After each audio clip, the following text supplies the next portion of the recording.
Alright guys, in this video we have some very interesting news and information to cover, and I'm sure that a lot of you are really interested in knowing my thoughts on this, and I do have some thoughts on it.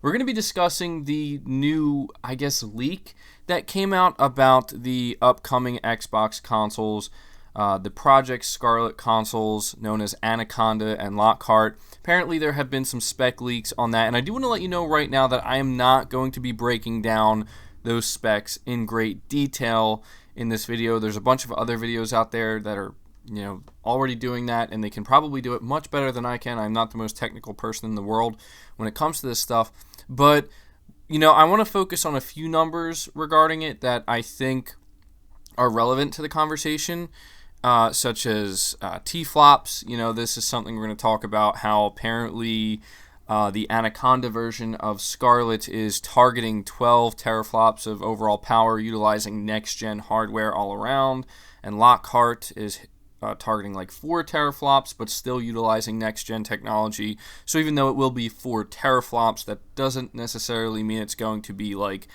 anything what we see with the PlayStation 4 Pro also being a 4 teraflop machine. So yeah, there's definitely some stuff we have to consider here, but we're going to talk about that in regards to the PlayStation 5.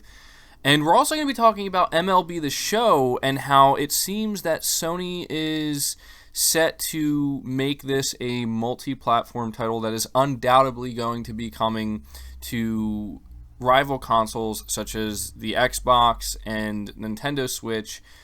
So we're going to talk about that. I know there's a lot of people really kind of getting extremely worked up about that, and I have thoughts on it. And we're just going to discuss a few other tidbits, starting with Final Fantasy VII Remake. I've seen some people kind of freaking out because they're like, oh, it's a timed exclusive. It was just revealed yesterday that it is a timed exclusive for 1 year. So on March 3rd, 2021, it will most likely be available for Xbox and PC. That's not confirmed yet, but it's very likely that will be the case. However, I want to remind people that I think it's kind of always been known that Final Fantasy VII Remake was going to be a timed exclusive of some sort. At least that was the general consensus. I mean, I knew that. I'm not surprised by that whatsoever. And I would say that a year timed exclusive deal for that is pretty significant. So anybody who's interested in playing that day one, they're going to have to get it on PlayStation. And I'm sure anybody who is planning on playing it day one already has a PlayStation to do so. So yeah, I just wanted to mention that for a second. But starting here, you know what? Let's start with the MLB news, actually, because I think I have more to say about the Xbox leak and stuff like that. But starting with MLB, listen, we don't know exactly why this was done. We don't have all of the details. All we know is that starting in 2021, Sony is going to continue to publish MLB The Show alongside their partnership with the MLB, except it's not going to be exclusive to PlayStation consoles anymore. And I will say this first and foremost, that is definitely a blow to the console. I will not deny that. I will not walk around that. MLB The Show is one of Sony's biggest first-party titles, and it sells really well. I have to imagine it moves a pretty significant amount of PlayStation consoles, but the reason why I think this has happened, honestly, and I could be wrong, this is just my assumption, and we might never know for sure, but we have to understand that clearly this was some type of renewal that had happened. And if I had to guess, the MLB most likely is kind of like, look, we want to start getting, the MLB license. We want to get it out there to as many platforms as we can. And I can only assume that Sony was left in a position where it's like, look, you either comply with them and you strike a deal where you'll still be able to publish the game and make the game. You have a whole studio dedicated to it. Obviously, they're known for it. They've perfected it, right? But you're going to have to put it on other platforms. Like, I'm almost certain that the MLB was like, look, we want to continue this partnership with you. It's a great partnership. It's worked well, but we need to expand. We need to branch out. And if you're not willing to do that, we'll find another publisher. I mean, they could, who knows, maybe EA was kind of snooping around and saying, oh, the contract deal for the MLB and Sony is almost up. Maybe we can convince them to come with us. And so if that is the price that Sony had to pay in order to retain the MLB publishing rights, then I'm sure that it was overall a smart move for them, because it's a big deal, right? Like, if I were Sony, I wouldn't give up MLB. And if what I had to do in order to be able to retain the publishing rights and continue to make that money off of that license, I would say, okay, yes, we'll make it multi-platform. And that's kind of crazy, though, because we're going to see, more than likely, a Sony-published game, first-party game as well. It's coming from a first-party studio launching on Xbox and potentially Nintendo Switch in 2021. Absolutely insane. But the people freaking out about this, they're losing their minds, because like people are panicking. They're like, oh my god, we're hearing that Horizon Zero Dawn is going to go to PC, and now we're finding out that Final Fantasy VII Remake is a timed exclusive, and now we're finding out that MLB The Show, it's no longer exclusive, and it's going to start releasing on Xbox and PC. Like, guys, calm down, okay? Like, first of all, don't jump the gun here. You need to take it one game at a time. Nothing is confirmed in terms of Horizon Zero Dawn going to PC. I will say, however, if that does happen, I don't think it's that big of a deal, guys. Like, how many people out there are saying, you know what, I need to go buy a PS4 right now for Horizon Zero Dawn? Frankly, probably not that many. Okay, so I don't know if it's likely to happen. It's just a random person who said that, hey, Death Stranding's going to be on PC, so be prepared. Even though we all knew it was announced as a PS4 and PC game, so suddenly now everybody's assuming this person's correct. We don't know. I wouldn't worry about it, okay? When it comes to Final Fantasy VII, just like I said, again, we already knew this. When it comes to MLB, I could see why it concerns you a little bit in terms of, like, exclusives. And, it's, of course, Xbox fanboys are celebrating this from the rooftops, making it seem as though this suddenly means that all first-party games and all first-party studios under Sony are now going to be releasing their games as multi-platform. Like, people need to chill out. Okay, Sony made it very clear that when it comes to certain games, specific games, specifically the big games that they have 100% control over, like, you need to understand, with MLB, Sony is partnered with the MLB. Therefore, they will always lack a certain amount of control. And so, again, if they're being strong-armed by the MLB and they have to comply to retain the license, that's very different from Sony being able to control what they do with The Last of Us IP, with God of War as an IP, with Horizon Zero Dawn as an IP, any other IP that Sony owns. So don't assume that just because MLB is now a multi-platform title going forward into 2021 eventually, we'll get there, don't assume that suddenly means every game under Sony now that they own and their IPs are now multi-platform. That's not the case at all. And I'm only stressing this because you're going to see a lot of morons out there that are actually saying this, like, definitively. I'm not even talking about the people speculating. If you want to speculate upon this maybe being a sign that going forward Sony could do this with more games, maybe they will. I can't say definitively. However, I can say confidently that I don't think that's the case. Now, I took way longer to discuss that than I expected, so we're going to immediately move on to the Xbox leak, right? The big deal here, actually, before doing that, there is one last thing I need to say. Just so we're clear, because I know that people are coming here for my opinion, when it comes to exclusive games going to other platforms, I only care to the extent, and I want to make this as explicitly clear as I can, I only care to the extent that it hurts the console itself. In other words, console sales. I say this because console gaming is my favorite way to play. It's what I enjoy most. Therefore, I want to see it grow. I want to see it thrive. I want to see it take a priority, not a back seat. Nor do I want to see something happen that could potentially hurt the potential, growth of console gaming, right? And so, if a few games go to PC, even now, like a game like MLB being multi-platform, I don't know if MLB going multi-platform is going to severely hurt the console. I don't think it will, as long as there's other major games that are still going to be exclusive.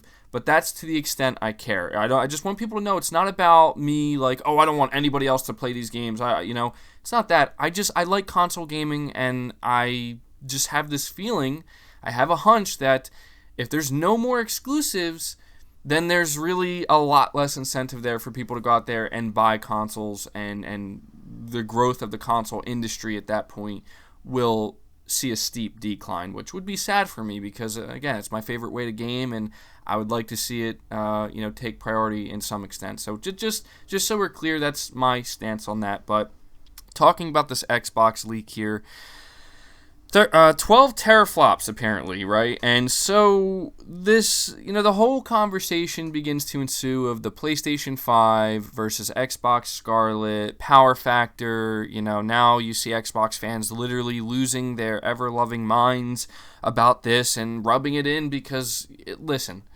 I have went on record saying this. Now, I've been covering rumors and leaks, and we've been having discussions about what we've been hearing. And what we've been hearing is that the PlayStation 5 is more powerful than Xbox.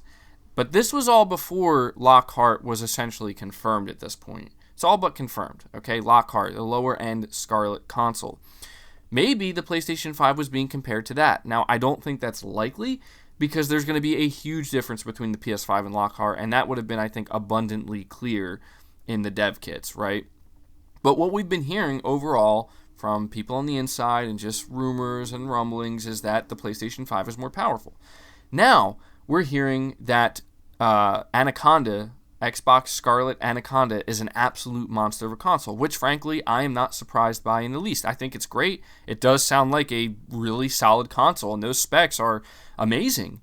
And I can only imagine that the PlayStation 5 is going to have very, very, very similar, if not almost near identical specifications. That's what I'm expecting, and I have went on record numerous times. You can go check it out for yourself if you want to. I could edit it and cut it out and put it in this video, but I'm not going to bother. Just take my word for it. If you don't, go check it out. I've went on record many times saying that the difference when it comes to power between these two consoles is going to be negligible. It would be ironic, in my opinion, if the PlayStation 5 ended up more powerful than the Xbox, considering how heavy Microsoft went in with the Xbox One X marketing, but it's really not going to matter. Even if the PS5 still is more powerful, even if it's 12.3 teraflops and Scarlett or Anaconda is just exactly 12, that won't matter. If Anaconda's 12 teraflops and, PS5 is 11.6 or 11.8, it's not going to matter at all. You're not going to see anything. You're not going to see any difference at that point. Now, it would start to matter if it's a 1 teraflop difference, a 2 or 3 teraflop difference. Talking about all the flops here, then you're going to see a difference there. Then it would matter. But the only true wild card here is Lockhart. And I've been seeing a lot of people saying that Lockhart's going to be a $300 console, and I will admit this. If Microsoft can release a console that they can market as next-gen, and it does in fact have next-gen specs, even if it is digital only, and they can market it for $300, yeah, that's going to be a win for them. I won't deny that. I won't lie. I won't walk around that. That would be a win for them. But the big question is, how big of a win would it really be for them? And that's the unknown here. That's why Lockhart is still a wild card. I don't know if, Lockhart could be as big of a success for Microsoft as maybe they're hoping or some Xbox fans are predicting it will be. But maybe it could be. Maybe it could literally be the thing that just skyrockets Xbox. Or maybe not. We really don't know. And this is where Microsoft is taking a risk by doing this, and I'll commend them for that. That's good. You're taking a risk. Granted, that's not a console for me. I don't want an all-digital, less powerful next-gen console. No thanks. But I understand that maybe there's a lot of people out there who may want that. So I think it's pretty clear that, if I had to truly just bring it back down to what it always comes down to, guys, and we always discuss this, it is the games. It is the games, and this is where, in my opinion, exclusives do play the most important role that they're going to play in this conversation and what we see happen going forward. Putting everything else aside, right, the only thing that is truly going to separate the PlayStation 5 from Xbox Anaconda, regardless of how powerful it is or how much more powerful it may end up being, we don't know, and even Lockhart, regardless of how cheap and affordable that next-gen console ends up being, there's just some games that we know are coming with the PS5 that, you know, the only way Microsoft is going to be able to compete with that is if at E3 2020 they show games that look just as promising as some of the games we know we're going to get exclusively for the PS5. Because listen, MLB might be going multi-platform. Final Fantasy VII might be a timed exclusive. Even Horizon, and you know what? Just playing devil's advocate here, even Horizon Zero Dawn, if that goes to PC, I would be shocked. I am not expecting to hear when we see the next God of War announced, when we see the next Spider-Man announced, when we see a sequel to Days Gone announced, when we see any of these games announced, I am not expecting them to release on any other platform other than the PlayStation 5. Okay? And if it's not like that, if that's not the case, then I will be expressing my genuine shock in that case. But I just don't see it happening. So this is where I feel like the big differentiating factor is going to be. But again, I'm a hardcore gamer, and I'm just speaking as one. Like, I'm speaking as a, somebody who really pays attention to this stuff. So I would have to imagine that to some extent, Lockhart, and this might be the advantage that Microsoft does have, is that Lockhart may end up being a little bit more appealing to the casual gamer. But this is where, like, the casual gamer may also look at Spider-Man 2 and say, well, can I play this on Lockhart? And they're going to find out, no, you can't. You can only play it on PlayStation 5.